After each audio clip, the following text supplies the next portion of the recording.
नमस्कार। Hello students. आज हम पढ़ने वाले हैं class 6 social science unit 2 journey from primitive man to settled life, आदि मानव से स्थायी जीवन तक का सफर। तो शुरुआती समय में जो प्रिमिटिव मैन थे, जो आदि मानव थे, उनका जीवन स्थायी यानी कि सेटल्ड नहीं था।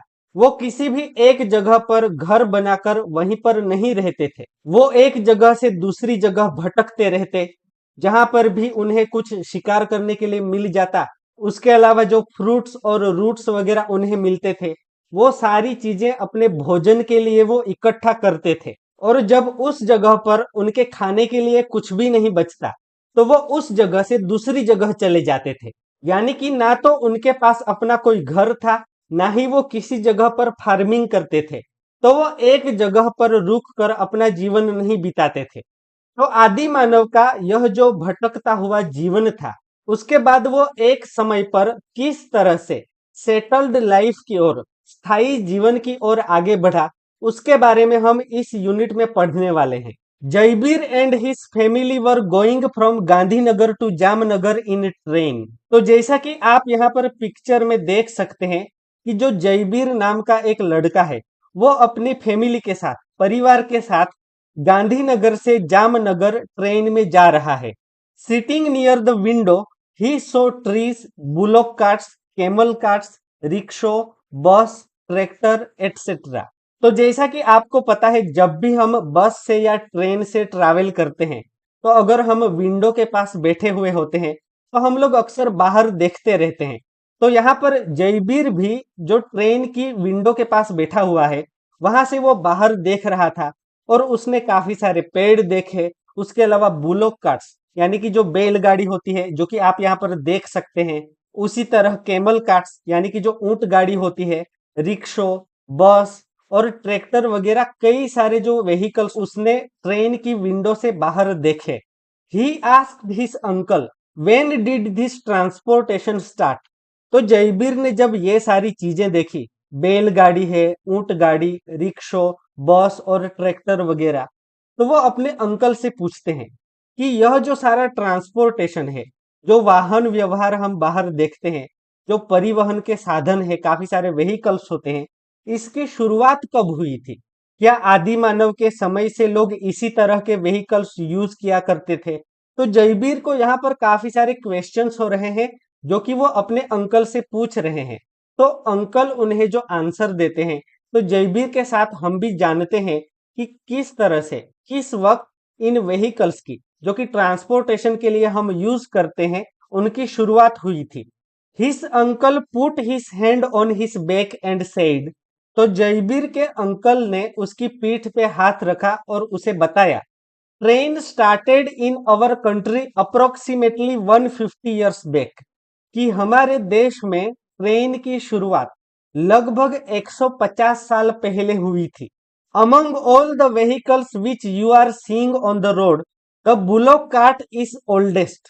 और अंकल जयबीर को बताते हुए कहते हैं कि बेटा, आप जो ये बाहर इतने सारे व्हीकल्स देख रहे हैं, उनमें से जो बुलोक कार्ट यानी कि जो बैलगाड़ी है, वो सबसे पुराना व्हीकल है।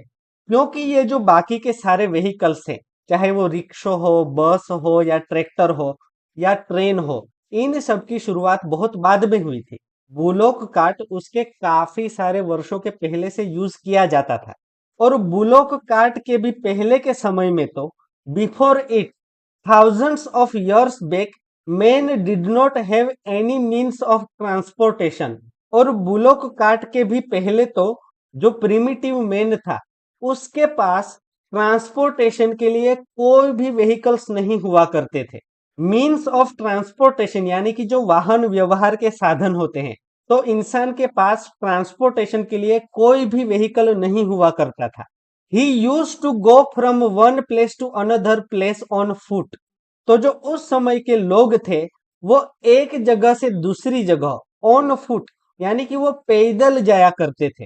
आप सोचो, एक जगह से कितना भी दूर उन्हें अगर दूसरी जगह जाना हो, चाहे वो हंटिंग के लिए हो या फिर भोजन की तलाश में हो, तो वो पैदल ही जाया करते थे एक जगह से दूसरी जगह पर, जब तक मानव के जीवन में ये जो मीन्स ऑफ ट्रांसपोर्टेशन थे, जो व्हीकल्स थे उसकी शुरुआत नहीं हुई थी। Primitive man nomadic life.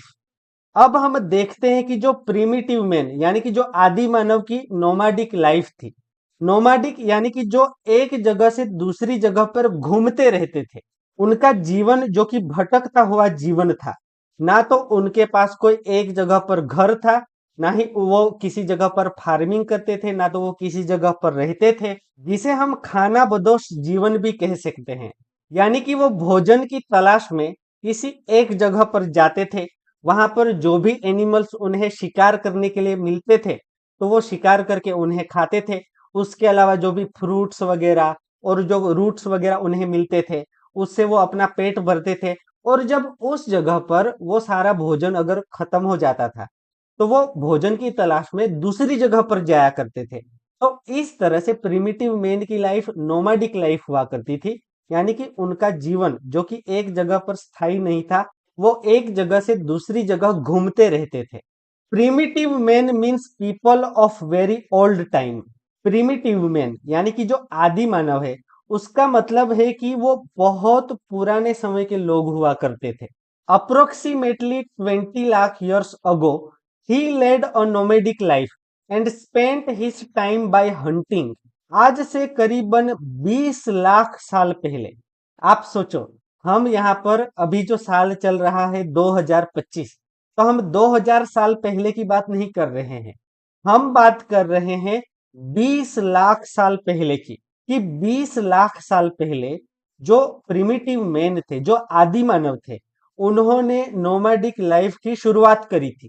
और वो एक जगह से दूसरी जगह घूमते रहते। और जो उनका अपना जो जीवन था, उनका जो समय था, वो वे लोग हंटिंग करके गुजारते थे। यानी कि जो भी एनिमल्स उन्हें शिकार करने के लिए मिलते थे तो उनका शिकार करके वो अपना जीवन चलाते थे। This stage of humans is called hunter and gatherers. और आदि मानव की यह जो अवस्था थी उसे हम हंटर और गेदरर्स के तौर पे जानते हैं। यानी कि वो शिकार करते थे और उस खाने को वो इकट्ठा करते थे, संग्रहित करके रखते थे। और जब तक वो खाना चलता था वो उसे यूज करते थे। जब वो खाना खत्म हो जाता तो वो और भोजन की तलाश में दूसरी जगह पर निकल पड़ते थे। He used to gather his food by hunting animals like deer, fishes and birds। और ये जो प्रिमिटिव मैन थे, जो आदि मानव थे, वो अपने भोजन के लिए डियर यानी कि हिरण जैसे जो एनिमल्स थे उनका शिकार किया करते थे। इन डियर जैसे एनिमल्स के अलावा वो फिशिस को भी अपने फूड के तौर पे इस्तेमाल करते थे। उसके अलावा जो बर्ड्स होते थे उनका भी वो शिकार करते थे अपने भोजन के लिए। Other than this they collected roots and fruits for their food. और एनिमल्स लाइक डियर, उसके अलावा फिशिस और बर्ड्स के अलावा जो रूट्स और फ्रूट्स होते हैं, रूट्स यानी कि जो कंदमूल होते हैं, यूजुअली जो प्लांट्स होते हैं, जो पौधे होते हैं, उनका जो हिस्सा मिट्टी के अंदर रहता है उन्हें हम रूट्स कहते हैं। काफी सारी रूट्स वेजिटेबल्स का हम अपने भोजन में इस्तेमाल भी करते हैं, जैसे कि गाजर हो, शकरकंद, मूली, रतालू, इस तरह की काफी सारे जो कंदमूल होते हैं जिन्हें हम रूट वेजिटेबल्स भी कहते हैं। तो उसका इस्तेमाल आदि मानव ने सबसे पहले के समय में अपने भोजन के लिए उसका इस्तेमाल शुरू किया था। उसके अलावा जो काफी सारे फ्रूट्स यानी कि जो फल जंगल में मिलते हो, जैसे कि चाहे वो सेब हो, अंगूर हो, संतरा हो, तो इस तरह के काफी सारे फ्रूट्स और रूट्स जो भी आदि मानव को मिलते थे, तो हंटिंग के अलावा वो इन रूट्स और फ्रूट्स का भी अपने भोजन के तौर पे इस्तेमाल किया करते थे, जो कि आप यहाँ पर देख सकते हैं। It was not that easy, sometimes wild animals attack them. तो ये जो प्रिमिटिव मैन थे, जो आदि मानव थे, वो जो प्राणियों का शिकार करते थे, वो जो वाइल्ड एनिमल्स का शिकार करते थे, ये इतना आसान तो नहीं था। क्योंकि काफी सारे जो वाइल्ड एनिमल्स थे, जो जंगली जानवर हुआ करते थे, वो कई बार इन प्रिमिटिव मैन पे अटैक भी किया करते थे। वो वाइल्ड एनिमल्स आदि मानव पे हमला भी कर देते थे। प्रिमिटिव मैन का जो ये हंटिंग का सर्कल था कुछ इस तरह का हुआ करता था। आप यहाँ पर पिक्चर में देख के अच्छे से समझ सकते हैं। Moreover some of the animals were fast in running, so it was not easy for a primitive man to catch them। उसके अलावा काफी सारे वाइल्ड एनिमल्स ऐसे भी थे जो कि दौड़ने में बहुत तेज थे। देवर फास्ट इन रनिंग। और क्योंकि वो तेज भागते थे तो प्रिमिटिव मैन के लिए उन्हें पकड़ना इतना आसान नहीं था। काफी बार वे इन एनिमल्स का शिकार करने में, उन्हें पकड़ने में असफल रहते थे। Thus, primitive men used to wander from one place to another in search of food। और इसीलिए ये जो प्रिमिटिव मैन थे, जो आदि मानव थे, वो एक जगह से दूसरी जगह भटकते रहते थे, वो घूमते रहते थे अपने भोजन की तलाश में। क्योंकि अगर वे एक जगह पर किसी एनिमल का शिकार नहीं कर पाते थे, उन्हें फूड के लिए कुछ भी नहीं मिलता था, तो वो भोजन की तलाश में एक जगह से दूसरी जगह जाया करते थे। Thus he learnt which fruits and roots to eat and which not to eat, as so many of them were poisonous। और इस तरह से जो प्रिमिटिव मैन का एक जगह से दूसरी जगह घूमते हुए जीवन बीत रहा था, तो वो किन एनिमल्स को हंट करना है, उसके अलावा वो जिस जगह पर रहते थे वहां पर जो भी फ्रूट्स और रूट्स उन्हें मिलते थे वो अपने भोजन के लिए वो खाया करते थे। तो इस तरह से जो उनका जीवन चल रहा था, एक जगह से दूसरी जगह जाते हुए, अलग अलग तरीके के एनिमल्स का शिकार करते हुए, नए नए फ्रूट्स और रूट्स को खाते हुए, तो उनका जो ये अनुभव रहा, उन्हें जो इस तरह से एक्सपीरियंस मिला, उससे उन्हें काफी सारी चीजें समझ में आ गई थी। उन्हें ये पता चल गया था कि कौन से फ्रूट्स और रूट्स उन्हें खाने हैं और कौन से फ्रूट्स और रूट्स वो नहीं खा सकते। क्योंकि जंगल में आप देखो तो काफी सारे फ्रूट्स एंड रूट्स ऐसे भी होते हैं जो कि पॉइजनस होते हैं, यानी कि वो जहरीले होते हैं। फ्रूट्स यानी कि जो फल होते हैं, उसके अलावा रूट्स यानी कि जो कंदमूल होते हैं। तो अपने जीवन के अनुभवों से इस तरह से आदि मानव को ये समझ में आ जाता है कि कौन से फ्रूट्स और रूट्स वो खाए जा सकते हैं और कौन से फ्रूट्स और रूट्स जहरीले होते हैं। Animals like deer, sheep, goat were easy to hunt, so primitive man used to wander from one place to another in search of them. तो जैसा कि आप यहाँ पर पिक्चर में भी देख सकते हैं, कौन से एनिमल्स इजी थे प्रिमिटिव मैन के लिए शिकार करने के लिए। यूजुअली जो डियर होते थे यानी कि जो हिरन होते थे, उसके अलावा शीप्स और उसके अलावा जो गोट्स होती थी, तो हिरन का और भेड़ बकरियों का भी वो शिकार किया करते थे। तो वो उनके लिए शिकार करना आसान था, क्योंकि कुछ वाइल्ड एनिमल्स ऐसे भी होते थे जो कि उन पर ही हमला कर देते थे, तो वो उनके लिए खतरा लगने लगता था। तो ज्यादातर समय तो ये जो आदि मानव थे, जो प्रिमिटिव मैन थे, वो डियर, शीप और गोट जैसे एनिमल्स की तलाश में ही रहते थे, जो कि उनके लिए शिकार करना आसान था। और उन्हीं एनिमल्स की तलाश में, डियर, शीप और गोट जैसे एनिमल्स की ही तलाश में, वो एक जगह से दूसरी जगह घूमते रहता था। Moreover, water being essential for life, they use to settle near the sources of water. उसके अलावा जो वाटर यानी कि जो पानी होता है, वो हमारे जीवन के लिए बहुत ज्यादा आवश्यक होता है, वो अनिवार्य होता है। पानी के बिना हमारा जीवन नहीं चल सकता। तो क्योंकि पानी जो है वो आदि मानव के जीवन के लिए, उसके अलावा जो एनिमल्स, बर्ड्स वगैरह का वो जो शिकार करते थे, उनके लिए भी तो पानी जरूरी था। वो भी पानी के लिए वहां पर नदी के पास में या तालाब के पास में आया करते होंगे, जहां पर वो प्रिमिटिव मैन उनका शिकार भी कर सकते थे। तो क्योंकि पीने के लिए पानी सबके लिए जरूरी था, स्पेशली हम ह्यूमन बीइंग्स के लिए तो पानी बहुत ज्यादा जरूरी होता ही है।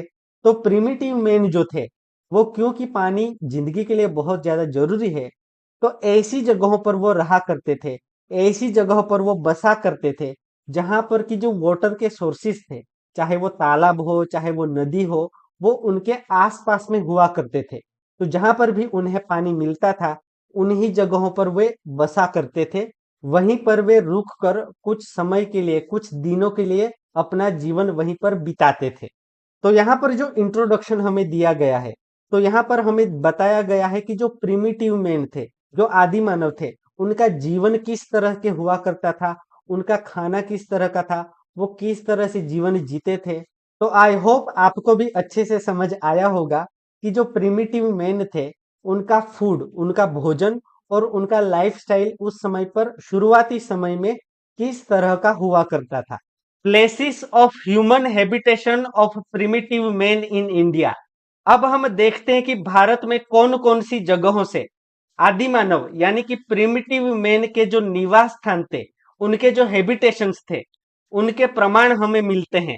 Archaeologist, anthropologist and historians have together found out many places of habitation of primitive man. Archaeologist यानी कि जो पुरातत्व शास्त्री होते हैं, एंथ्रोपोलॉजिस्ट जिन्हें हम मानव विज्ञानी भी कह सकते हैं।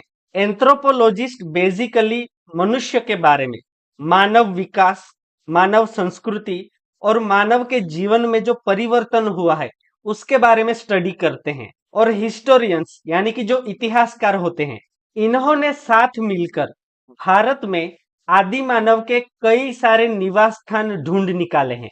Along with it, they have also found out information about implements used by them। और जब इन इतिहासकारों ने और पुरातत्व शास्त्रियों ने वो जो आदि मानव के निवास स्थान थे वो जो ढूंढ निकाले थे, तो वहां पर उन्होंने पाया कि उन आदि मानवों के द्वारा, प्रिमिटिव मैन के द्वारा कई सारे इंप्लीमेंट्स यानी कि कई सारे प्रकार के औजार और हथियार भी यूज किए जाते थे। They used implements and weapons made of stone and would. और वो जो प्रिमिटिव मैन थे, वो जो आदि मानव थे, वो स्टोन यानी कि पत्थर और वुड यानी कि लकड़ी से बने हुए औजार और इंप्लीमेंट्स यूज करते थे। इंप्लीमेंट्स यानी कि जो औजार होते हैं, उसी तरह वेपन्स यानी कि जो हथियार होते हैं। तो इन औजारों का और इन हथियारों का कई सारे तरीकों से इन प्रिमिटिव मैन के द्वारा यूज किया जाता था। Sometimes they even used implements made up of bones. तो प्रिमिटिव मैन स्टोन यानी कि पत्थर से बने हुए औजार तो यूज करते ही थे, उसके साथ साथ वुड यानी कि लकड़ी के बने हुए औजार भी उनके पास पाए गए हैं। उसके साथ साथ ही कई बार तो ये जो प्रिमिटिव मैन थे वो बोन्स यानी कि हड्डियों से बने हुए औजार भी यूज किया करते थे। Since the lives of hunter gatherer and wanderers are associated with the stone technology, this time is called Palaeolithic. यानी कि आदि मानव की जो ये अवस्था थी कि जबकि वो हंटरर एंड गैदरर के तौर पर जीवन गुजारा करते थे, वो लोग शिकार करते थे और वो जो फूड होता था, खाना होता था, वो इकट्ठा करते थे और एक जगह पर रहने के बाद कुछ ही दिनों में वो दूसरी जगह की ओर चले जाते थे। तो उनकी life Hunter gatherer and wanderers के तौर पर थी। वॉन्डरर्स यानी कि जो घूमते रहते हैं, भटकते रहते हैं। और क्योंकि उनका जो ये समय था, उनका जो ये जीवन था, वो स्टोन टेक्नोलॉजी के साथ जुड़ा हुआ था, वे पत्थर के औजार बनाकर यूज किया करते थे, इसीलिए इस समय काल को पेलियोलिथिक यानी कि पाषाण काल कहा जाता है। पाषाण यानी कि जो पत्थर होता है, क्योंकि ये पत्थरों के द्वारा बनाए गए औजार और हथियार यूज किया करते थे, इसीलिए इस समय को पाषाण काल, पाषाण युग यानी कि पेलियोलिथिक कहा जाता है। आप यहाँ पर उस समय पर आदि मानव के द्वारा जिस प्रकार के औजारों का यूज किया जाता था, जो भी स्टोन एज वेपन्स थे, वो भी देख सकते हैं। The stones shown in figure were used to cut vegetation and to scrape the skin of animals. और आप यहाँ पर ये जो औजार और हथियार देख रहे हैं, तो पत्थरों के ये जो हथियार थे, ये प्रिमिटिव मैन के द्वारा वेजिटेशन यानी कि वनस्पति को कट करने के लिए, पेड़ वगैरह अगर उन्हें कट करना होता था तो उसके लिए वो यूज करते थे। उसके अलावा to scrape the skin of animals, animals यानी कि जंगली जानवरों का वो जब शिकार करते थे, तो एनिमल्स की स्किन निकालने के लिए भी वो इन पत्थरों के हथियारों का यूज किया करते थे। Primitive man used peel of the tree and skin of animals to cover his body. और ये जो प्रिमिटिव मैन थे, जो आदि मानव थे, वो ट्रीस यानी कि पेड़ों की छाल निकाला करते थे इस तरह के पत्थरों के औजारों से। और उसके अलावा जो एनिमल्स की स्किन वो निकालते थे, तो पेड़ों की छाल और एनिमल्स की स्किन को वो अपनी बॉडी को कवर करने के लिए यानी कि अपने शरीर को ढकने के लिए कपड़ों की तरह यूज किया करते थे। तो आदि मानव का जीवन शुरुआती वर्षों में कुछ ऐसा ही हुआ करता था। वे पत्थरों के औजार यूज किया करते थे, उसके अलावा जानवरों का जो चमड़ा होता है, उसके अलावा जो पेड़ वगैरह की छाल होती है, उसका वो यूज किया करते थे अपने कपड़ों की तरह अपने शरीर को ढकने के लिए। Map of stone age human habitation in India. आप यहाँ पर ये मैप देख सकते हैं। इस मैप में जो प्राचीन समय में भारत में जो आदि मानव के निवास स्थान थे, वो कुछ जगहों को यहाँ पर दर्शाया गया है। Look carefully at the places marked in the map. तो इस मैप में जो भी जगहें दर्शाई गई हैं उनको आप ध्यान से देखिएगा। अलग अलग जगहों को दर्शाने के लिए अलग अलग तरीके के सिंबल्स यूज किए गए हैं। सबसे पहले आप देख सकते हैं पेलियोलिथिक प्लेस, यानी कि जो पाषाण काल के समय के जो प्लेसेस हमें मिले हैं इंडिया में, जैसे कि आप यहाँ पर देख सकते हैं भीमबेटका। उसके अलावा दक्षिण भारत में जो कुरनूल के आसपास की जो गुफाएं हमें मिली है। उसके बाद है नियोलिथिक प्लेसेस। नियोलिथिक जिसे कि हम नव पाषाण काल कहते हैं, जिसमें कि आप कोल्डी हवा जैसी कुछ प्लेसेस देख सकते हैं। उसके बाद है चालकोलिथिक प्लेसेस, जिसे कि हम ताम्र पाषाण युग के नाम से भी जानते हैं। तो ये जो चालकोलिथिक एज था, बेसिकली ताम्र पाषाण युग क्या है कि जो पहले पाषाण युग चलता था, उसके बाद एक समय पर आकर इंसानों ने ताम्र का यूज शुरू किया था, यानी कि जो पेलियोलिथिक एज और उसके बाद जो ब्रोंज एज शुरू होता है, उसके बीच का जो समय था उसको हम चालकोलिथिक यानी कि ताम्र पाषाण युग के नाम से जानते हैं। जिसमें कि आप मेहरगढ़ जैसी जगह देख सकते हैं जो कि वर्तमान पाकिस्तान में है। उसके अलावा गुजरात में जो लांघणज आप देख सकते हैं। उसके बाद है इनिशियल विलेजेस, यानी कि बहुत ही प्रारंभिक समय में, शुरुआती समय में जो पहले के समय में गांव बसाए गए थे, जैसे कि महाराष्ट्र में गोदावरी रिवर के आसपास के क्षेत्र में आप इनाम गांव देख सकते हैं। और उसके बाद इसमें मॉडर्न सिटीज को भी दर्शाया गया है, जो कि आज के समय इंडिया में जो हम मेट्रोपॉलिटन सिटीज देखते हैं, जैसे कि मुंबई और Calcutta. You will find that at many places of India the primitive man might have lived. और आपको इस मैप में देखकर पता चलेगा कि इंडिया में कई सारी जगहों पर जो प्रिमिटिव मैन थे, जो आदि मानव थे, वो शायद वहां पर रहते होंगे।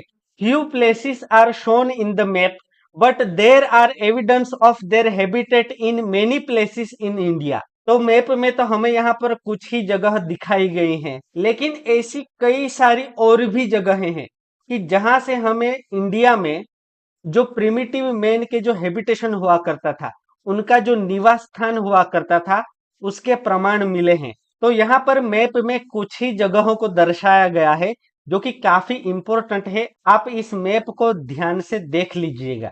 दे preferred to stay in good and large places where stones wood and water were found. और ये जो प्रिमिटिव मैन थे, जो आदि मानव थे, वो अच्छी और बड़ी जगहों पर रहना पसंद करते थे कि जहां पर उनके लिए स्टोन्स यानी कि पत्थर, वुड यानी कि लकड़ी, और वाटर यानी कि जो पानी होता है वो आसानी से अवेलेबल हो। क्योंकि स्टोन और वुड से तो वो अपने औजार बनाया करते थे, अपने हथियार बनाया करते थे। उसके अलावा क्योंकि जीवन के लिए पानी बहुत ज्यादा जरूरी होता है, तो जिस एरिया में पानी रहता था उसके आसपास के क्षेत्रों में वे रहा करते थे। They lived in natural caves to protect themselves from rain and wild animals. और ये जो प्रिमिटिव मैन थे वो नेचुरल केव्स में रहा करते थे, यानी कि जो कुदरती तौर पे, प्राकृतिक तौर पे जो गुफाएं बनी होती थी, उन गुफाओं में वो रहा करते थे ताकि वे खुद को रेन और वाइल्ड एनिमल से प्रोटेक्ट कर सके, यानी कि वे खुद को बारिश और जंगली जानवरों से बचा सके। क्योंकि मॉनसून के सीजन में उन्हें बारिश से खुद को प्रोटेक्ट करना होता था। उसके अलावा क्योंकि वो जंगल के एरिया में रहते थे, तो वाइल्ड एनिमल्स उन पे अटैक भी कर सकते थे। तो उनसे खुद को बचाने के लिए ये जो नेचुरली फॉर्म्ड केव्स हुआ करती थी, जो गुफाएं हुआ करती थी, उनमें वे रहा करते थे। Several such places have been found in Vindhya mountains in central India. और इस तरह की जो प्रिमिटिव मैन का जहां पर हैबिटेशन हुआ करता था, आदि मानव के जो निवास स्थान हुआ करते थे, इस तरह की कई सारी जगहें सेंट्रल इंडिया यानी कि मध्य भारत में विंध्या माउंटेन रेंज जो है, जो विंध्य पर्वतमाला है, उसके आसपास के क्षेत्र में पाई गई हैं। आपको बता दें कि जो विंध्य पर्वतमाला है वो कई सारे राज्यों से होकर गुजरती है, जैसे कि गुजरात, मध्य प्रदेश, छत्तीसगढ़, और उसके अलावा उत्तर प्रदेश और बिहार का जो दक्षिणी क्षेत्र है, इन सारे राज्यों के क्षेत्रों में विंध्य पर्वतमाला फैली हुई है। तो इसके आसपास के क्षेत्रों में, जैसा कि आप यहाँ पर मैप में भी देख सकते हैं, कई सारी जगहें पाई गई हैं कि जहां से प्रिमिटिव मैन के होने के प्रूफ मिले हैं। Such type of places have been found in the region around Narmada river. और इस तरह के जो प्लेसेस है वो नर्मदा नदी के आसपास के क्षेत्र में भी पाई गई हैं। जैसा कि आप यहाँ पर मैप में देख सकते हैं कि जो नर्मदा नदी जहां से बहती है उसी के आसपास के क्षेत्र से हमें भीमबेटका जैसी बहुत ही इंपॉर्टेंट प्लेस मिलता है। Bhimbetka Madhya Pradesh has been found which was an excellent place of human habitation.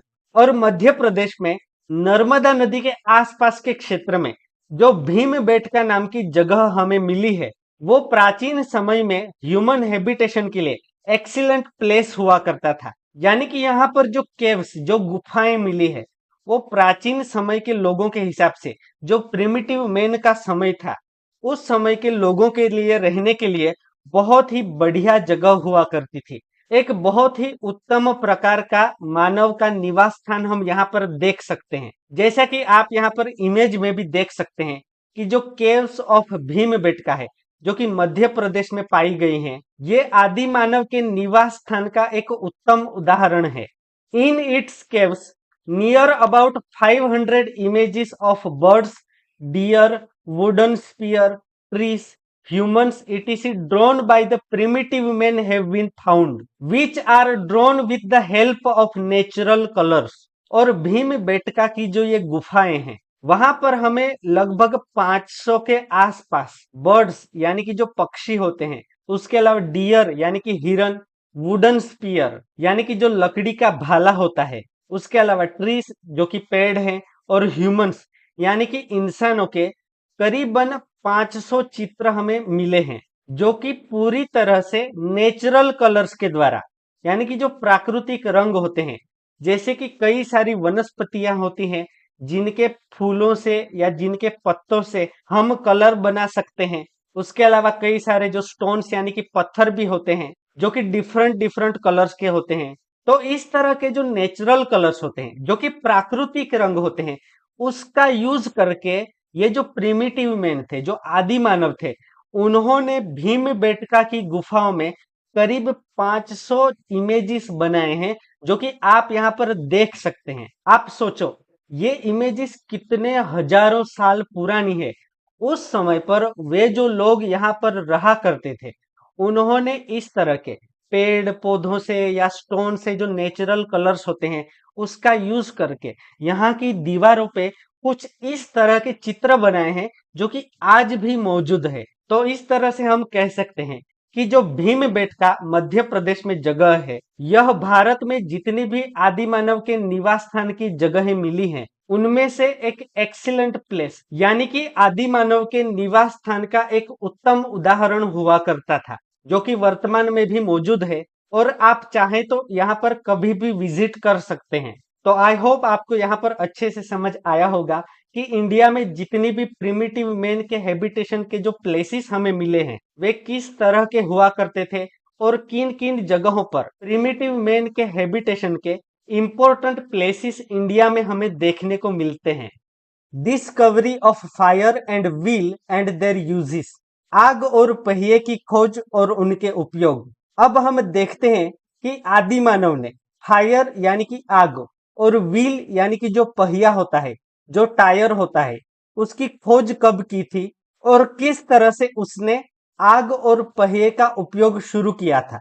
Ruins of Ashes found in the caves of the primitive man in Kurnool in south India indicate that they were familiar with fire. Ruins of Ashes यानी कि जो राख के अवशेष होते हैं, तो दक्षिण भारत के कुरनूल में आदि मानव की गुफाओं में पाए गए राख के अवशेषों से हमें पता चलता है कि वे लोग आग से परिचित थे। दक्षिण भारत में आंध्र प्रदेश में जो कुरनूल नाम की जगह है वहां पर हमें आदि मानव के जमाने की हजारों साल पुरानी केव्स यानी कि गुफाएं मिली हैं और उन गुफाओं में से हमें राख के अवशेष मिले हैं और उससे पता चलता है कि हजारों साल पहले ये जो आदि मानव थे वे आग का उपयोग किया करते थे। As per historians approximately 11,000 years ago humans started using fire. और हिस्टोरियंस यानी कि इतिहासकारों के अनुसार लगभग 11,000 साल पहले मनुष्य ने यानी कि आदि मानवों ने आग का उपयोग करना शुरू किया था। Use of fire had revolutionized their life because with the help of it they could cook the meat and eat, get light and protect themselves from wild animals. और आग के उपयोग ने ये जो आदि मानव थे उनके जीवन में बहुत बड़ा बदलाव ला दिया था, बहुत बड़ी क्रांति ला दी थी, क्योंकि आग की मदद से वे लोग मांस को पकाकर खा सकते थे, क्योंकि वे तो उस समय पर हंटिंग करके खाते थे। जो भी प्राणी उन्हें शिकार करने के लिए मिलते थे तो शुरुआती समय में तो वे कच्चा मांस ही खाते होंगे, लेकिन जब से आग की खोज हुई तो उसके बाद वे मांस को पकाकर खाने लगे। उसके अलावा टू गेट द लाइट, यानी कि आग की मदद से वे रोशनी प्राप्त कर सकते थे। अगर वे रात को कहीं पर रहते हो तो अपने आसपास उजाला रहे, लाइट रहे, उसके लिए वे आग का उपयोग किया करते थे। उसके अलावा जंगली जानवरों से अपनी रक्षा करने के लिए भी वे आग का उपयोग करते थे। अक्सर हम देखते हैं कि कभी भी वाइल्ड एनिमल्स जब विलेजेस में रात को अटैक करते हैं तो लोग फायर की मदद से, आग की मदद से उस एनिमल को, उन जानवरों को पीछे धकेलने के लिए आग का उपयोग करते हैं। तो आदि मानव भी शुरुआती वर्षों में वाइल्ड एनिमल्स से खुद को प्रोटेक्ट करने के लिए, क्योंकि वे तो जंगल की गुफाओं में रहते थे, तो इन जंगली जानवरों से खुद की रक्षा करने के लिए वे आग का उपयोग किया करते थे। Other than fire, wheel also revolutionized their life. They learned to make wheel from tree trunk and thick wood. और आग के अलावा पहियों ने भी उनके जीवन में बहुत बड़ा बदलाव, बहुत बड़ी क्रांति ला दी थी।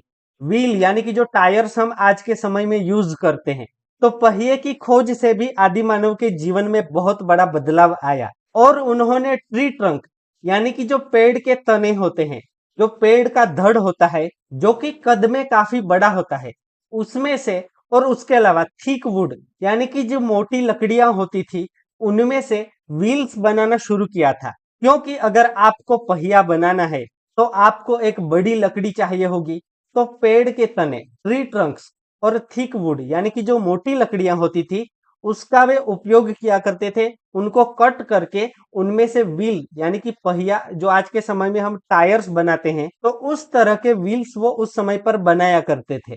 Discuss, even today is it possible to think about our life without fire. तो आपको यहाँ पर डिस्कस करना है कि क्या आज भी बिना आग के हमारे जीवन के बारे में सोचना संभव है? क्या आग के बिना हमारा जीवन अभी भी चल सकता है? हम हमारी डेली लाइफ में काफी सारे कामों के लिए आग का उपयोग करते हैं, तो डेफिनेटली आग का उपयोग हमारी लाइफ में बहुत ही इंपॉर्टेंट रोल प्ले करता है। इसीलिए आग के उपयोग के बिना हमारा जीवन काफी ज्यादा मुश्किल हो सकता है। Initially discovery of wheel would have brought which changes in human life. तो शुरुआत में पहिए की खोज से मानव जीवन में कौन से परिवर्तन आए होंगे? तो जब से प्रिमिटिव मैन ने व्हील का यूज शुरू किया होगा तो उनके जीवन में तो काफी सारे बदलाव आए होंगे। हो सकता है कि एक बार जब उन्होंने फायर का यूज शुरू किया तो आग को जलाने के लिए तो लकड़ियों की जरूरत पड़ती है, तो हो सकता है कि पहले वे खुद ही बहुत सारी लकड़ियां उठाकर ले आते हो, पर बाद में जब उन्होंने व्हील बनाया तो उसके बाद उनके आसपास जो एनिमल्स थे उनका यूज करके वे एक प्रकार का कार्ट बना सकते थे। जैसे हम आज के समय में बैलगाड़ी देखते हैं, तो बैलगाड़ी जो कि ज्यादातर लकड़ियों से बनी होती है, उसके साथ आप बैल को जोड़ दो तो वो बहुत सारे सामान एक जगह से दूसरी जगह ले जाने में यूज किए जाते हैं। तो जंगल से चाहे लकड़ियां लानी हो, उसके अलावा जो काफी सारी चीजें थी वो एक जगह से दूसरी जगह ले जानी हो, या जो ये ह्यूमंस थे उनको एक जगह से दूसरी जगह पर जब ट्रैवल करना हो, तो तब भी वे व्हील की खोज के बाद एक प्रकार का कार्ट बनाकर उसका यूज कर सकते थे अपने काफी सारे कामों में, अपनी डेली लाइफ में। तो डेफिनेटली फायर और व्हील की खोज जो आदि मानव ने की थी वो बहुत ज्यादा इंपॉर्टेंट थी, और उससे उनकी जिंदगी पूरी तरह से बदल गई थी। क्योंकि आज के समय भी हम देखें तो काफी सारे जो व्हीकल्स हम यूज करते हैं, चाहे वो बाइक हो, मोटरसाइकिल हो, कार हो या फिर ट्रेन हो, हर व्हीकल में पहिए का यूज किया जाता है। इसीलिए इसकी जो खोज थी वो काफी ज्यादा इंपॉर्टेंट थी। चेंजिंग एनवायरनमेंट, बदलता पर्यावरण। तो अब हम देखते हैं कि पर्यावरण में किस वक्त बदलाव हुआ और जिसकी वजह से जो ह्यूमन लाइफ थी, जो मनुष्य का जीवन था, उसमें भी बदलाव होता है। और जो आदि मानव थे वे सेटल्ड लाइफ की ओर किस तरह से और आगे बढ़ते हैं। Around 12,000 years ago there was a widespread change in the atmosphere of the world. आज से लगभग 12,000 साल पहले विश्व के पर्यावरण में व्यापक परिवर्तन हुआ, बहुत बड़ा बदलाव हुआ। Due to increase in temperature vegetation and grass field started growing in many areas of the world. और तापमान में वृद्धि के कारण यानी कि टेम्परेचर बढ़ने के कारण जो काफी सारी जगहों पर अलग अलग प्रकार की वनस्पतियां और घास के मैदान उगने लग गए थे। आपको पता है कि किसी भी प्लांट को ग्रो होने के लिए जो टेम्परेचर है, सनलाइट है, वो बहुत ज्यादा जरूरी होती है। अक्सर हम देखते हैं कि अगर खेत की साइड में एक बहुत बड़ा पेड़ है, अगर उसकी छाव में कुछ प्लांट्स वहां पर हैं, तो वो सही तरीके से ग्रो नहीं हो पाते, क्योंकि उस प्लांट को ग्रो करने के लिए, किसी भी पौधे को, किसी भी पेड़ को ग्रो होने के लिए जो तापमान है वो बहुत ज्यादा जरूरी होता है। तो शुरुआती वर्षों में तो पूरी दुनिया में ऐसा वातावरण हुआ करता था कि ज्यादा टेम्परेचर नहीं था। ये तो करीबन 12,000 साल पहले ही था कि जब पूरे विश्व के पर्यावरण में, पूरे विश्व के वातावरण में टेम्परेचर में वृद्धि हुई, यानी कि हर जगह पर तापमान बढ़ा, जिसके बाद दुनिया के कई सारे प्रदेशों में काफी सारी वेजिटेशन यानी कि वनस्पतियां और काफी सारे ग्रास फील्ड यानी कि घास के मैदान उगने लग गए थे। As a result number of grass eating animals, herbivores like deer, sheep, goat etcetera increased. और वेजिटेशन और ग्रास फील्ड बढ़ने की वजह से इसका परिणाम ये आया कि घास खाने वाले जो काफी सारे जानवर होते हैं, हर्बीवोर्स यानी कि जो शाकाहारी होते हैं, तो काफी सारे एनिमल्स जैसे कि डियर यानी कि हिरण, उसके अलावा शीप और जो गोट होती है यानी कि जो बकरियां होती हैं, तो इस तरह के जो एनिमल्स थे उनकी संख्या काफी ज्यादा बढ़ जाती है, क्योंकि ये एनिमल्स तो घास खाते हैं। अगर उन्हें खाने को ज्यादा मिल रहा है तो जाहिर सी बात है इन प्राणियों की संख्या भी और ज्यादा बढ़ेगी। Primitive men certainly got benefits of it. They started studying these animals' behavior and thus their mental development started. और दुनिया में ये जो ग्रास फील्ड्स बढ़े, उसके बाद जो हर्बीवोर्स थे, जो शाकाहारी प्राणी थे, उनकी संख्या काफी ज्यादा बढ़ी। तो आदि मानव को इसका बहुत बड़ा फायदा हुआ। तो वो क्या था कि जो आदि मानव थे उन्होंने इन एनिमल्स का, इन प्राणियों के व्यवहार का अभ्यास करना शुरू कर दिया। वे उनको ऑब्जर्व करते थे, ध्यान से देखते थे कि कौन से जो एनिमल्स है वो उन पे अटैक कर सकते हैं, उसके अलावा कौन से एनिमल्स को वो अपने साथ रख सकते हैं, इन एनिमल्स का उपयोग वे किस तरह से कर सकते थे, वो उन्होंने वहां पर देखना शुरू किया।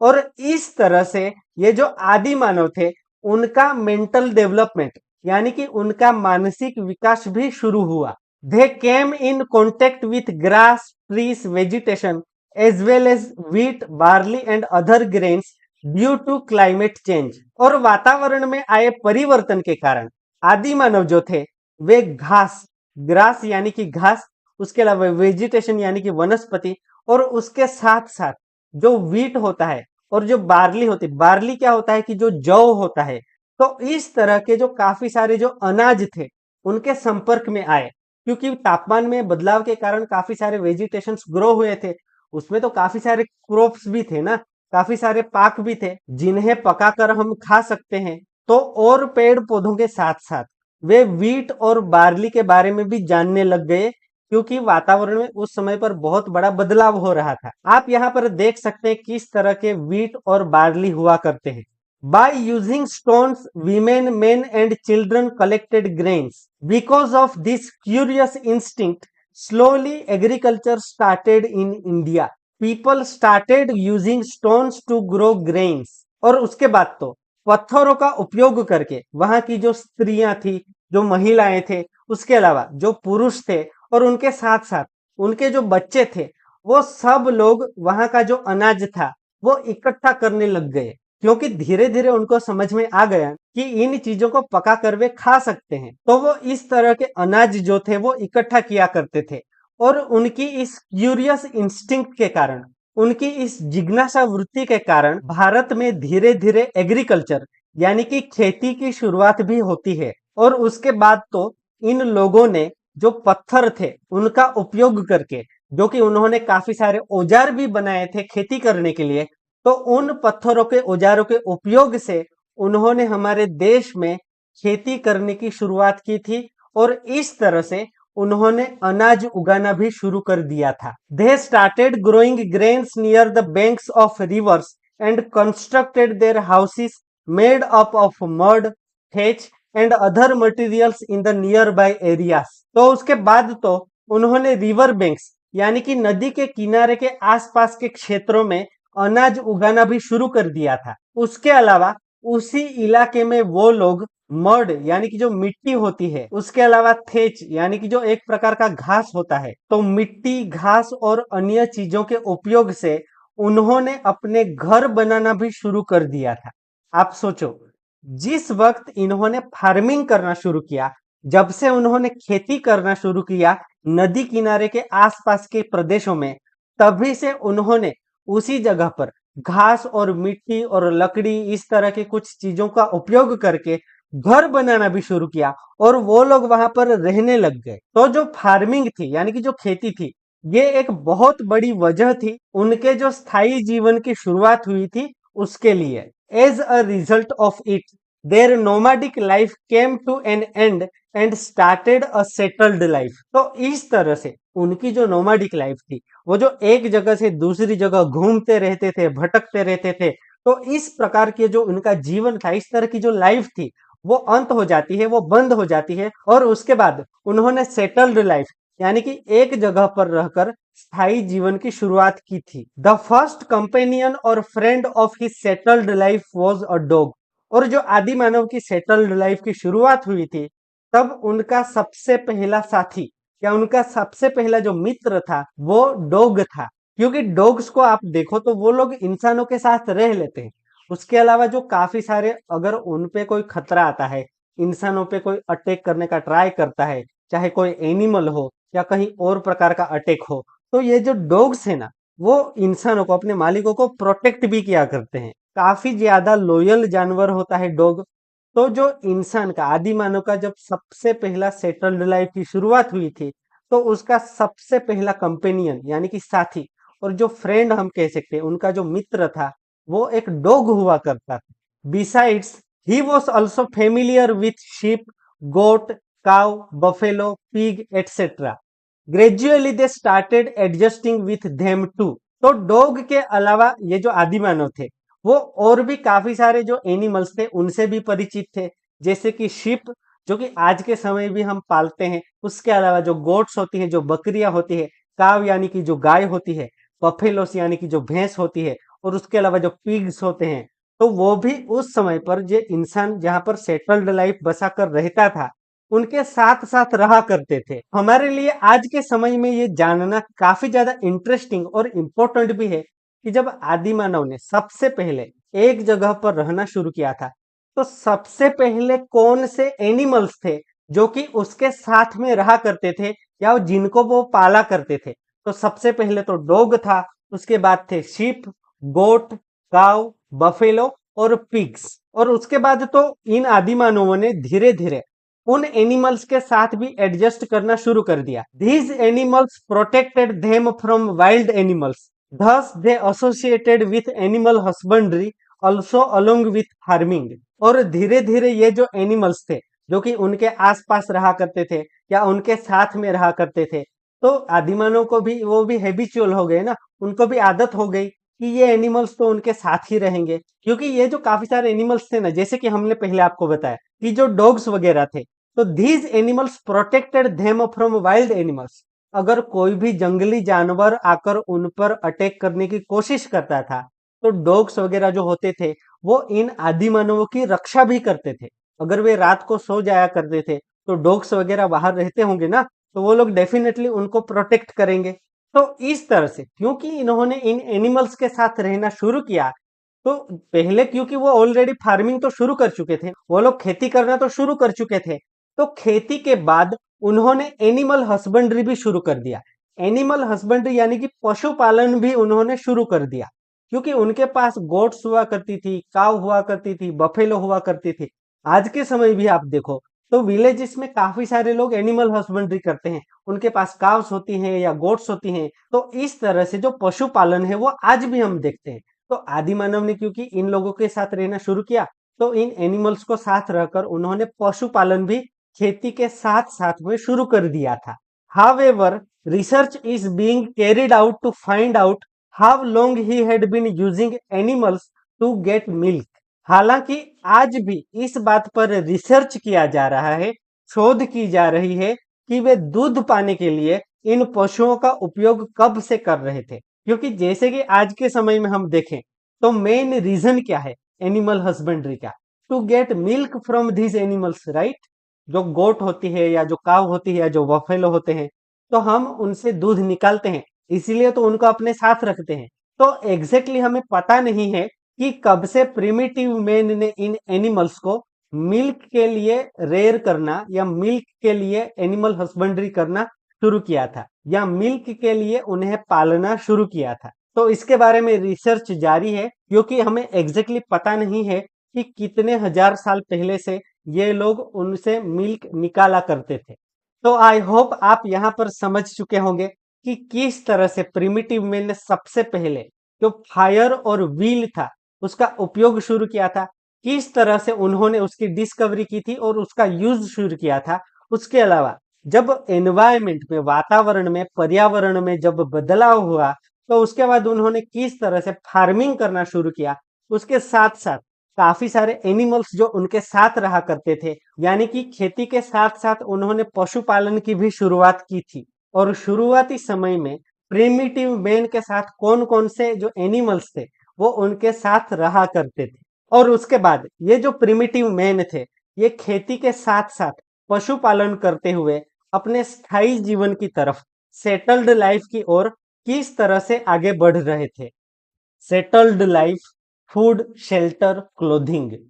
अब हम देखते हैं कि जो प्रिमिटिव मैन का जीवन था वो किस तरह से सेटल्ड लाइफ यानी कि स्थायी जीवन की तरफ और आगे किस तरह से बढ़ता है। और उसके बाद उनके फूड यानी कि उनका जो भोजन था, उसके अलावा शेल्टर यानी कि जो उनका आवास या निवास स्थान हुआ करता था, और क्लोथिंग यानी कि जो उनके वस्त्र या जो पहनावे हुआ करते थे, उसमें किस तरह से चेंजेस आते हैं वो हम यहाँ पर पढ़ेंगे। Early life and pastoral activity transformed primitive men's life into settled life.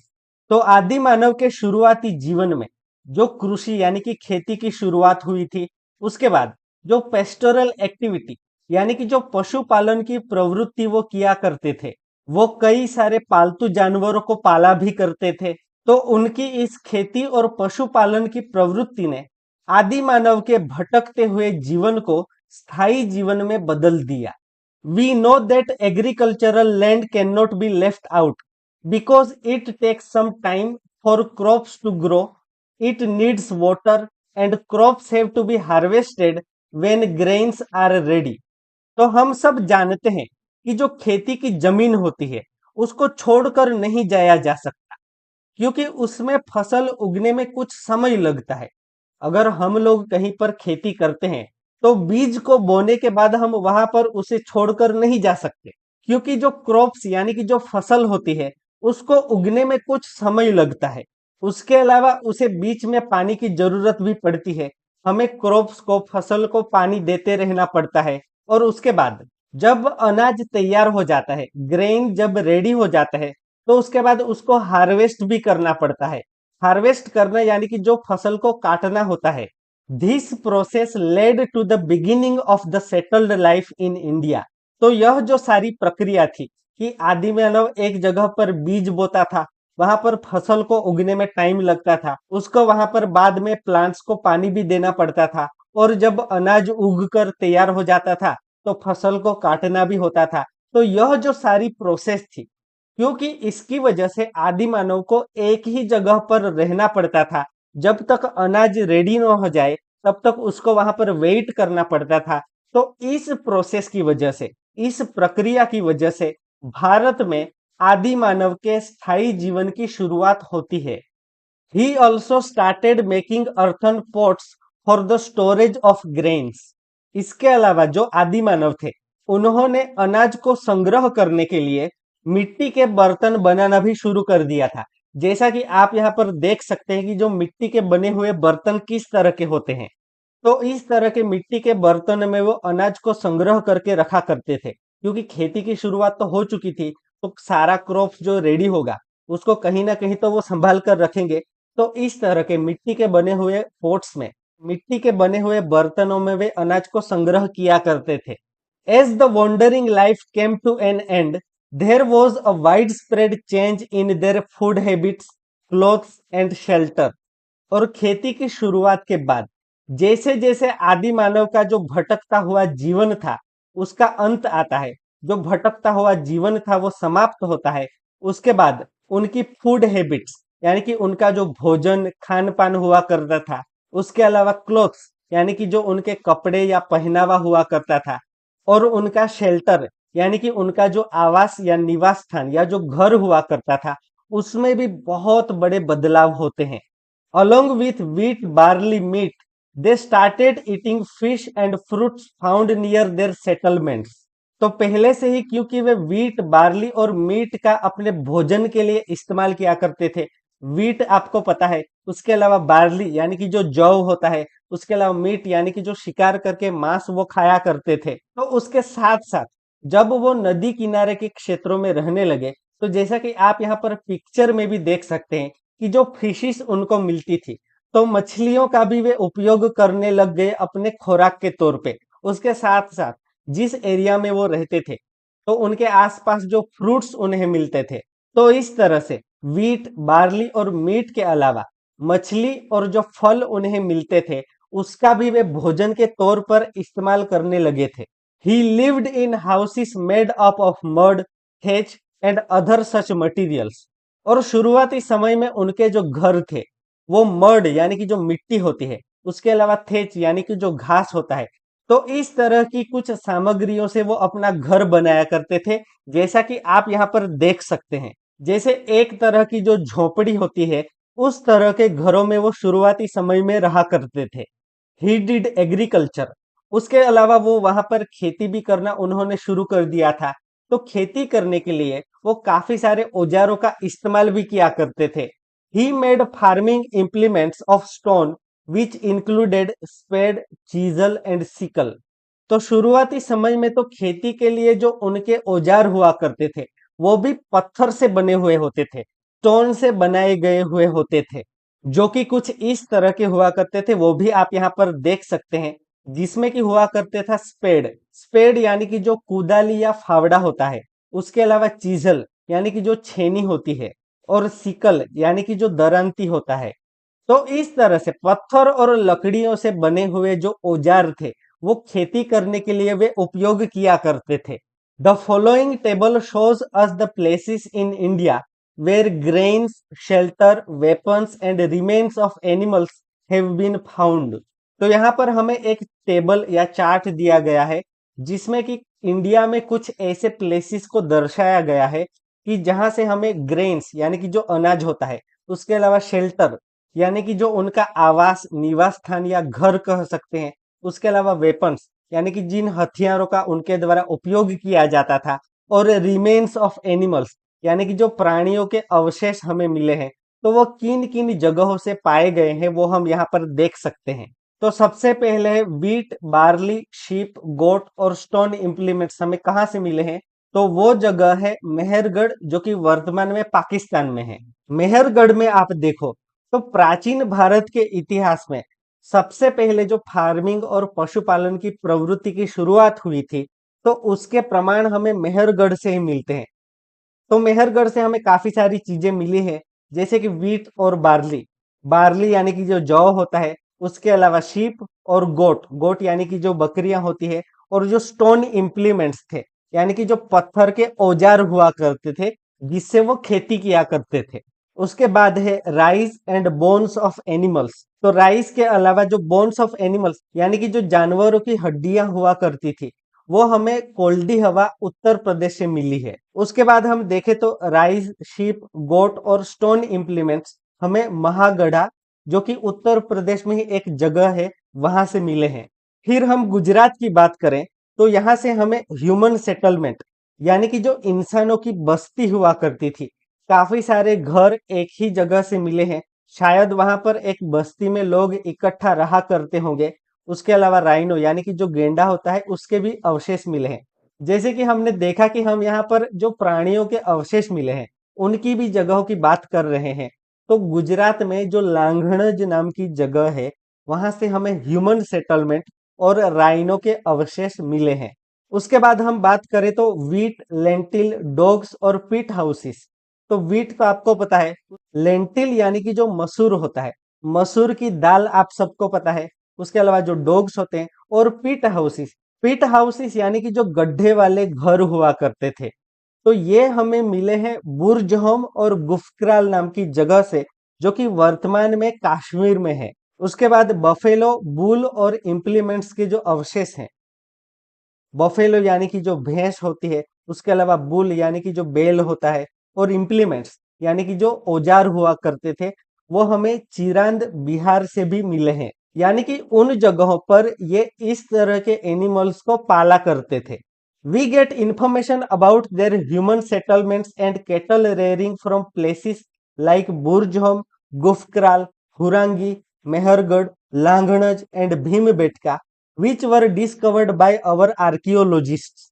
तो ये जो काफी सारी जगहों के नाम हमें यहाँ पर दिए गए हैं, तो इन जगहों से हमें ह्यूमन सेटलमेंट्स यानी कि मानवों की जो बस्ती हुआ करती थी, वहां पर लोग साथ में इकट्ठा रहा करते थे, काफी सारे घर हुआ करते हो, और उसके अलावा केटल रेयरिंग यानी कि जो पशुपालन की प्रवृत्ति वो किया करते थे, तो उसके प्रमाण हमें मिलते हैं बुर्जहोम, गुफक्राल, जो कि ये दोनों जगह कश्मीर में है। उसके अलावा हुरांगी, और हम मेहरगढ़ की बात करें तो जो कि पाकिस्तान में है, और लांघणज जो कि गुजरात में है, और भीमबेटका जो कि मध्य प्रदेश में है।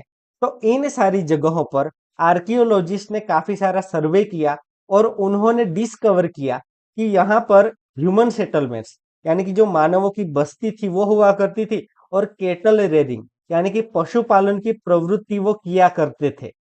From places such as Mehergarh and Inamgaon, we even get information about their houses and farming.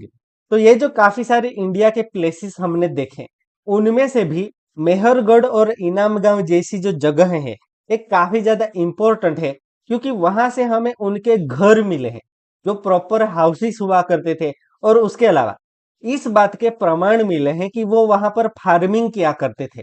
ये हम हजारों साल पहले की बात कर रहे हैं कि भारत में जब सबसे पहले हमारे यहाँ के लोगों ने खेती की शुरुआत की थी, तो उसके प्रमाण हमें मिलते हैं मेहरगढ़ और इनाम गांव से।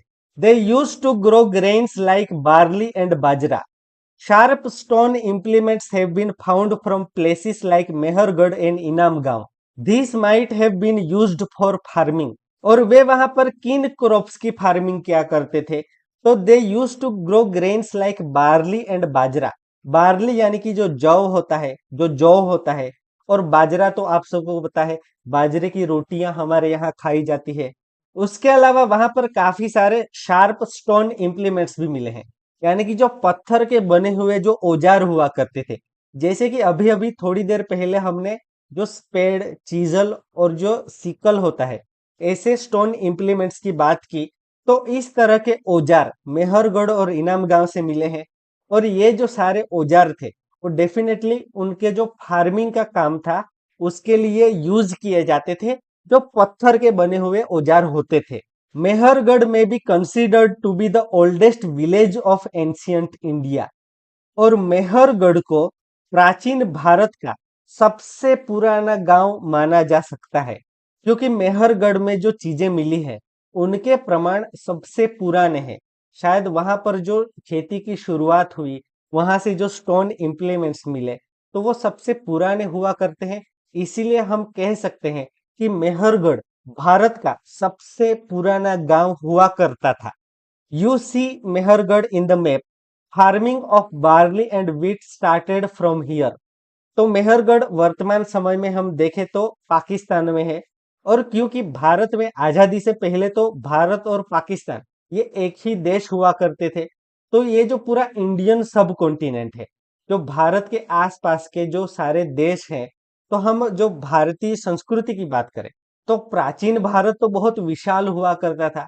तो उस दृष्टिकोण से हम देखें तो भारत में सबसे पहले बार्ली और वीट की जो फार्मिंग होती है उसकी शुरुआत भी मेहरगढ़ से ही हुई थी।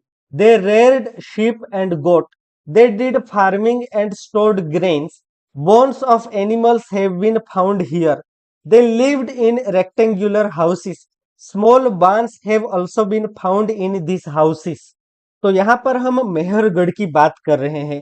तो मेहरगढ़ में घर किस तरह के हुआ करते थे वो यहाँ पर आप पिक्चर में भी देख सकते हैं, जो कि हजारों साल पुराने हैं, जो कि आर्कियोलॉजिस्ट के द्वारा फाउंड किए गए हैं।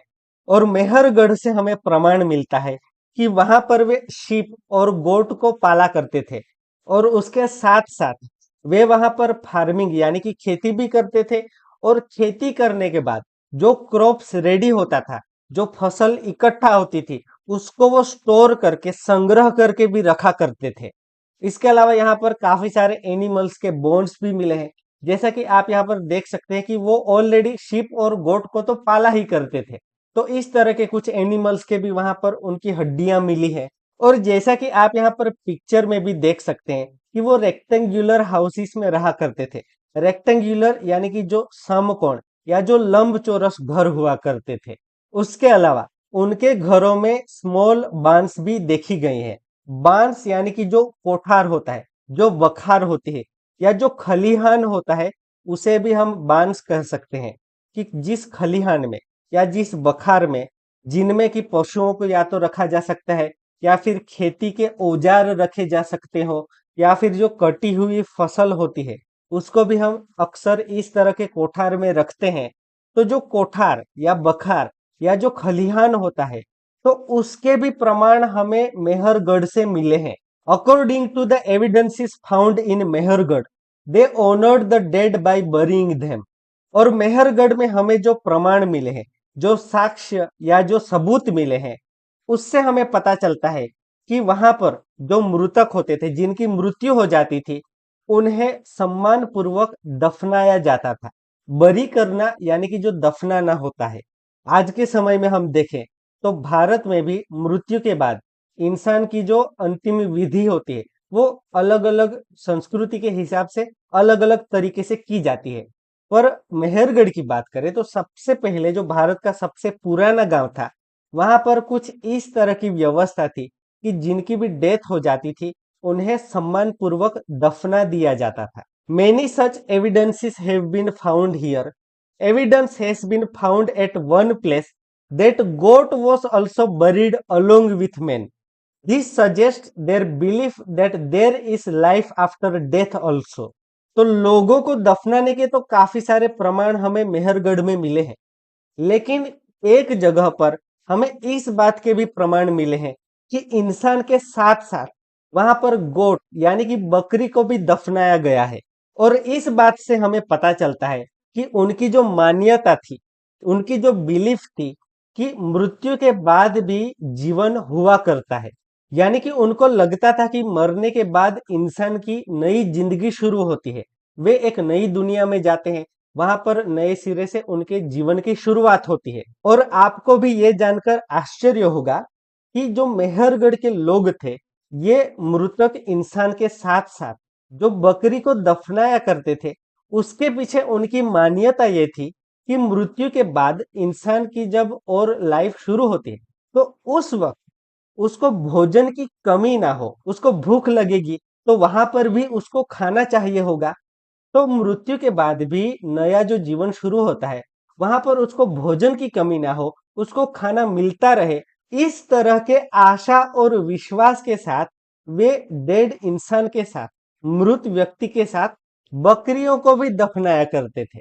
यानी कि मृत्यु के बाद जो जीवन होता है उसके बारे में उनकी जो बिलीफ थी, उनकी जो मान्यता थी, वो बहुत ज्यादा दृढ़ हुआ करती थी। In the same way a place named Inamgaon has been found in Maharashtra, from where remains of dead bodies of children have been found. They lived in round-shaped houses, reared cattle, and did farming of bajra and barley. तो मेहरगढ़ की तरह ही हम इनाम गांव की बात करें तो भारत में महाराष्ट्र राज्य में इनाम गांव नाम की एक जगह मिली है, जहां से हमें बच्चों के शवों के अवशेष मिले हैं। यानी कि जो बच्चों की डेड बॉडीज हुआ करती थी, उनके अवशेष वर्तमान समय में भी हमें प्राप्त हुए हैं। और इंटरेस्टिंगली, इनाम गांव में भी लोगों को दफनाने की विधि अपनाई जाती थी, जैसा कि आप यहाँ पर फर्स्ट पिक्चर में देख सकते हैं। तो इस तरह की कुछ जगह हुआ करती थी कि जहां पर जो डेड बॉडीज होती थी, जो मृत व्यक्ति होते थे, उनको दफनाया जाता था। तो भारत में जो अभी हम अग्नि संस्कार की जो अंतिम विधि देखते हैं, शायद इसकी शुरुआत बहुत बाद में हुई हो। शुरुआती समय के जो लोग थे या शुरुआती समय के जो गांव थे, वहां पर हमें यही व्यवस्था देखने को मिलती है कि मृत्यु के बाद इंसानों को वहां पर दफना दिया जाता था। उसके अलावा दे lived in round shaped houses, तो वो गोल आकार के घरों में रहा करते थे। जैसे कि मेहरगढ़ में लोग रेक्टेंगुलर या जो लंबचौरस आकार के घरों में रहा करते थे, इसी तरह से इनाम गांव में लोग गोल आकार के घरों में राउंड शेप्ड हाउसेस में रहा करते थे। They reared cattle and did farming, तो वो पशुपालन भी करते थे। इनाम गांव से भी हमें इस बात के प्रूफ मिले हैं कि वो लोग भी वहां पर पशुपालन करते थे। उसके साथ साथ वो फार्मिंग यानी कि खेती भी करते थे।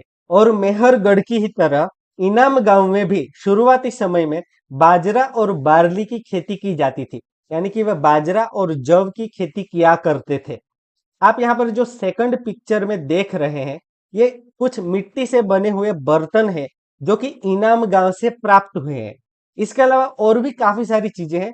अगर आपको और जानना हो इन सारी जगहों के बारे में, तो आप इंटरनेट पे सर्च करके भी देख सकते हैं। पर फिलहाल जो आप यहाँ पर देख सकते हैं कि जो बरियल साइट हुआ करती थी, जहाँ पर लोगों को दफनाया जाता था, और जो वहां से मिट्टी के बर्तन, इनाम गांव में जो जगह है, वहां पर जो हजारों साल पहले लोग मिट्टी के बर्तन यूज किया करते थे, वो कुछ इस तरह के हुआ करते थे जो कि हमें प्राप्त हुए हैं। तो यहाँ पर हमारा class 6 social science chapter 2 journey from primitive man to settled life, यह यूनिट ओवर होता है। आई होप इस चैप्टर में आपको प्रिमिटिव मैन यानी कि आदि मानव के जीवन की शुरुआत से लेकर धीरे धीरे उन्होंने किस तरह से औजार बनाना, हथियार बनाना, पशुपालन की प्रवृत्ति, खेती की प्रवृत्ति, उसके अलावा उनके फूड, शेल्टर और क्लोथिंग में, उनके भोजन में, उनके पहनावे में और उनके निवास स्थान में, घर में किस तरह के चेंजेस आए, वो सारी बात आपको यहाँ पर अच्छे से समझ आई होंगी। Thank you so much for watching. धन्यवाद।